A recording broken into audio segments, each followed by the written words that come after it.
JUCO is what brought me to Grand Junction. Okay. Yeah. Wow. Yeah. 30 years ago? 32 years ago. Wow. I was attending Seminole State at the time. Actually, back then it was Seminole JUCO. Okay. And they used to be one of the favorites back in the day. And so me and 3 of my girlfriends were dating baseball players. So we came out here. We met some good friends. We stayed friends.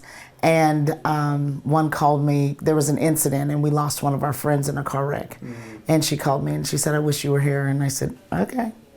So I came out. And I just fell in love with Grand Junction. Yeah. What did you do when you first got here? I literally worked as a nursing assistant. Okay. And I did some modeling and really was just trying to find myself. I was, 20 years old. The Joseph Center was started because I saw some gaps in our community, and I've advocated for this community for over 30 years. I believe that we needed something in our community that could reach other gaps that other organizations weren't doing. Not that they're not doing a great job, because they are, but there was always room for more. We did a feasibility study and kind of went around and talked to different nonprofit leaders in our community that were doing things and wanted to know what was missing. And the first thing we found out, there was no place for homeless families. At that time, there is now, but no place for families during the day.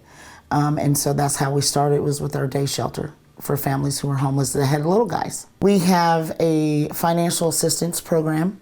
That's where, when funding is available, we can help people with rent, deposits, get their cars fixed, just about you name it. Last year, we put almost $81,000 back in our community in assisting people to stay in their homes, to help stop evictions, work clothes, work shoes, medication. Our new Golden Girls program, it's transitional housing for women who are 50 and older who are transitioning into permanent housing.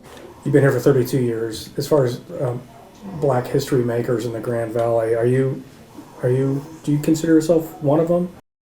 I didn't until now, till you said that, because I have been here for so long. Yeah.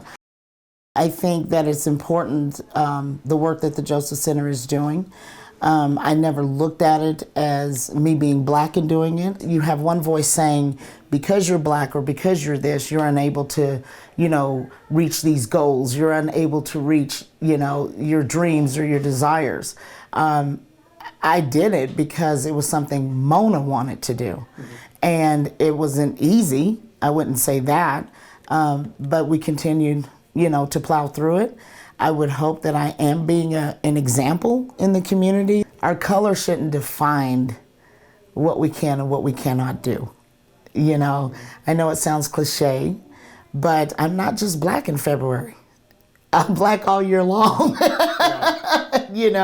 So for me, this is my life. It's not just, you can't just put it in one month. This is who I am. A lot of people talk about the struggles they have, the racism they've encountered, or discrimination in different levels. I'm not saying, Bernie, I didn't have that, because I did, but it didn't identify who I was. It just, I couldn't allow it to stick. When you start talking about the differences, racism, discrimination, those are matters of the heart. And that's something I can't change. We can change laws, we can march, we can protest, but those are issues that are matters of the heart, of a person's heart. I would hope that I am being an example in the community, that I am being an example to younger